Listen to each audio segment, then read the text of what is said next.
My name is Brianne Janae. I am a black poet, and I will not remain silent while this nation murders black people. I have a right to be angry. I'm going to read a poem that I wrote in response to the riots in Ferguson. It's called In Defense of Violent Protest, or To Those Who Would Shame Them for Rioting, or On Finding the Collective I, or A Poem for Black Mothers. 1. Because we always too dark for sight, we must speak in the language of the sightless. So bring the fire, release bricks like tears, loose toxins from blood, and now more fire. Come, illuminate the night.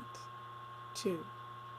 Because we one body, and if you carve out my right side, leave it pooling on pavement, hours exposed, no death rights, no grace, shouldn't I scream, cry horror, or do you think me phantom? Think that I can bear the sight of my body staining the street and not cry out? Hear me, we not built for silence. 3.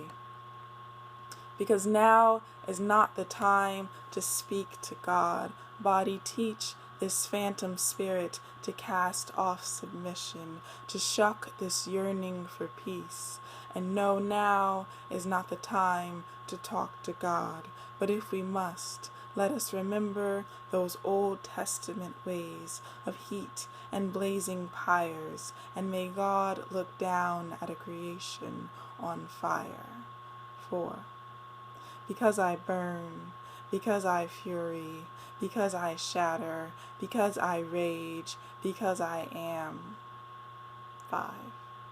And if this is what must be, if this is just one pass of the grindstone whittling down my body into ash, and if black boys must litter the streets always, then consider this our ritual, our sacrament, holy, preparation for the embalming of our own children, the ones we will bring screaming into life in spite of fear, and grip to our bodies like death till they are black death embodied, cold on the street. And won't we be ready then?